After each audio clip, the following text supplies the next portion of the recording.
नमस्कार कल्पिता healthy food corner को आपण मानक बहुत बहुत स्वागत। Happy new year to all. प्रभु जगन्नाथ दयारू आपण मानकर नुआ वर्षटी हस खुशी कटू। नुआ वर्ष जेहेतु गुरुवार पड़ुचे, गुरुवार तो प्राय भेज खाऊे समस्ते, कई बिना पियाज रसुण भी खाऊे।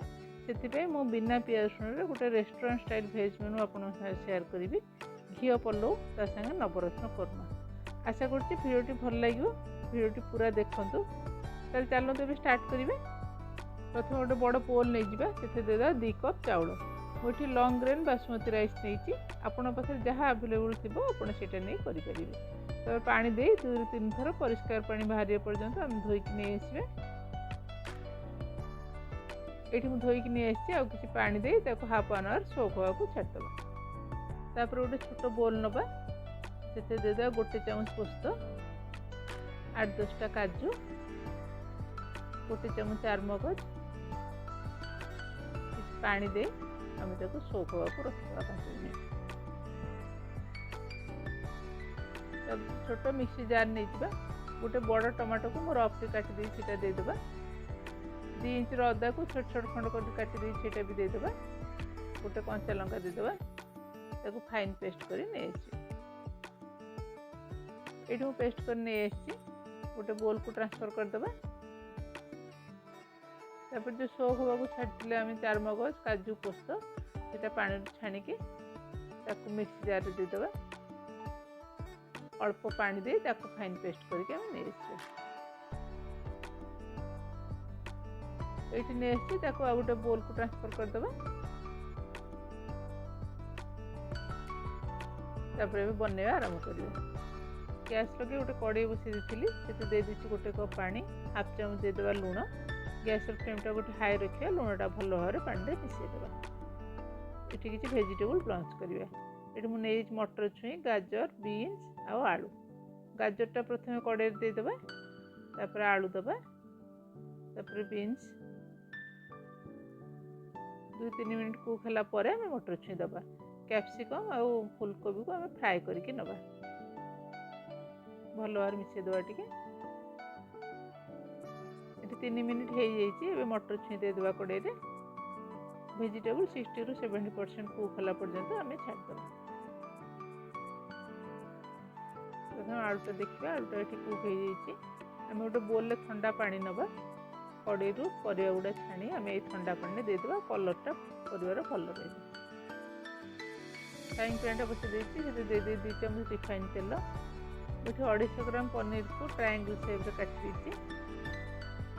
पैन में देदेबा। पनीर गुड़ा gas flame medium to high रखिए। आपड़ ये आप मन पसंद हिसाब से पनीर गुड़ा काटिदेवे। 1 मिनट पर आम पनीरटा उल्टेबा। हल्का हल्का भी कलर आस आरंभ कर देइए। आम उल्ट पल्ट कर गोल्डन ब्राउन होला पर्यंत पनीर गुड़ा भाजी। ये पनीर गुड़ा आम परफेक्ट कलर आसी गोटे प्लेट को काढ़ी नवा। ये सब तो काढ़ी भी साइड रखिए।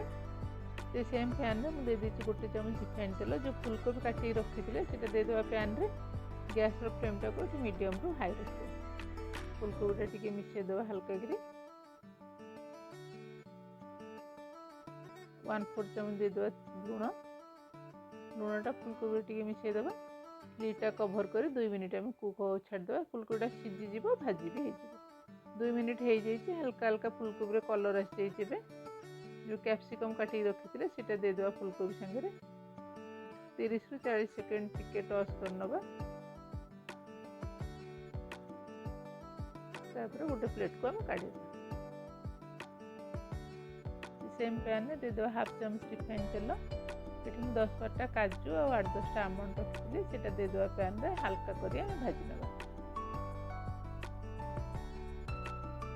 1 मिनट भाजला पर हल्का कलर आई गोटे प्लेट काढ़ी साइड रखिए। सेम पैन में देदेबा 2 चामच रिफाइन तेल, 2टा तेजपत्र, खंडे डालचीनी, 2-3टा गुजराती और 2-3टा लवंग दे हल्का कर मसला स्मेल आसा पर्यंत भाजीदेवा। गैस फ्लेमटा को लो रु मीडियम रखिए। टमाटो, अदा, कंचा लंका पेस्ट आम दे दीजिए पैन में। ये कषि नवा आम 2-3 मिनट। देदेबा 1/4 चामच हल्दी गुंड, 1 चामच काश्मीरी पाउडर। मसलू तेल छाड़ा पर्यंत आम भल भाव में कषि नवा। देखो तेल ये अलग हो मसलाटा परफेक्टली कषि से देवा 1.5 चामच धनिया पाउडर 1/4 चामच जीरा पाउडर जीरा और धनिया गुंडा मिसई आ 1 मिनिट कषि ना मसला टिके आमर ड्राए हो जाए टिके पानी दे आम ये कषि ना 1 मिनिट हो जाए 1/2 चामच देदेवा ब्लैक पेपर पाउडर से मसला मिसईदेवा तापर जो काजू पोस्त चारमगज पेस्ट बनई से दे आउ 1 ରୁ 2 मिनिट आम कषि ना स्वाद हिसाब से देदेवा लुण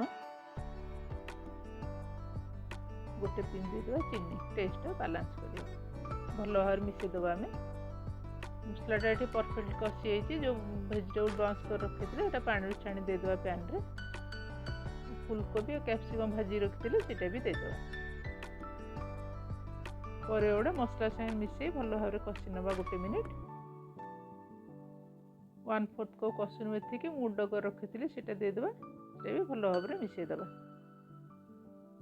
देदेवा 1/2 कप क्षीर 1/4 कप पानी गैस फ्लेम टा गोटे हाई रखिदेवा टे फुटिया छाड़देवा ये फुटी जाइए जो पनीर भाजी रखी से पनीरटा देदेवा पैन रे पनीरटा गोटे भल भाव मिसईदेवा गैस फ्लेम टा गोटे लो रखिदेवा आमंड और काजू जो भाजी रखते से अधा दबा और अधा गार्निशिंग पे रखिदेवा लिडटा कभर कर 3 ରୁ 4 मिनिट आम कुक हाँ को छाड़देवा ये 4 मिनिट हो जाइए भल भाव मिसईदेवा एबे टिके लूज लगुच ठंडा है ग्रेवीटा परफेक्ट कन्सिस्टेंसी चली दे 1/4 चामच गरम मसला गुंड गरम मसला भल भाव मिसईदेवा मुझे किसी क्षीर सर रखी भल भाव फेंटिक 2 चामच देदेवा गैस फ्लेम टाक अफ कर परफेक्टली बनी जाइए तापर आम बनइबा घी पलो 1 चामच दे दी गाई घी से किसी काजू और किसी आमंड को फाड़ फाड़ कर रखी से 1 ରୁ 2 मिनिट भाजी नवा आम ये भाजी देती गोटे प्लेट काढ़ी साइड रखिए से सेम कड़े देदेवा आ 2 चामच गाई घी गैस फ्लेम टाक लो रू मीडियम रखिए 1/2 चामच देदेवा गोटा जीरा 2टा कंचा लंका को स्प्लिट कर रखी से देदेवा 2टा तेजपत्र 2 खंड दालचीनी 3-4टा गुजराती 3-4टा लवंग आ किसी गोलमरीच दे हल्का कर भाजी नवा जो चाउल रखी शो कर पानी छाणी से दे दीची कड़े गैस फ्लेम टाक गोटे मीडियम हाई रखी आम 2 ରୁ 3 मिनिट भाजी नवा स्वाद हिसाब से देदेवा लुण भल भाव मिसईदेवा चाउलटा ये भल भाव भाजी मुझे 2 कप चाउल नहीं से देदेवा 4 कप पानी यहाँ जेहेतु पुराना चाउल मुझे 1/2 कप पानी ये एक्सट्रा दे गैस फ्लेम टाक हाई रखी आम लिडटा कभर करदे फुटिया छाड़देवा ये भल भाव फुटी जाइए गोटे स्लाइस लेंबू ये देती पोड़देवा चाउलटा आमर ओभर कुक हेनी गैस फ्लेम टाक लो रखी 10 मिनिट कुक हो छाड़देवा ए 10 मिनिट हो जाइए आमर 1/4 चामच देदेवा गरम मसला गुंड जो काजू आमंड भाजी से अधा देदेवा एवं आउ अधा गार्निशिंग पे रखिए भल भाव मिसईदेवा एबे टिके पानी अच्छे आउ 5 मिनिट आम कुक हो छाड़देवा चाउलटा ए 80% कुक हो जाइए एबे 5 मिनिट हो जाइए आमर ये चाउलटा परफेक्टली कुक हो जाइए 1/2 चामच देदेवा ये आम गाई घी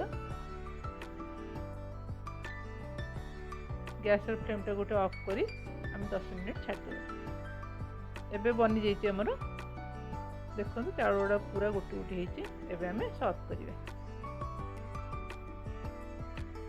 प्रथम देदेवा घी पलौ देदेवा नवरत्न कोरमा साइड किसी सालाड दे दीजिए घी पलौ किसी गार्निशिंग करदे काजू आमंड देखो देखा के भल लगे खाया बहुत टेस्टी लगे आपण घरे बनातु समस्त खाया दिंतु समस्त रिएक्शन मत कमेंट कर जमा भूलुनी मो वीडियो कौटू देखुं से मत निश्चय कमेंट कर जनातु यदि फेसबुक पेज देखुं तो पेज टी फॉलो करूँ ये इजी हेल्दी और टेस्टी रेसिपी देखापी मो चैनल को लाइक शेयर और सब्सक्राइब करूँ शेष पर्यंत वीडियोटी देखिथिबारु आपण मानकु बहुत बहुत धन्यवाद।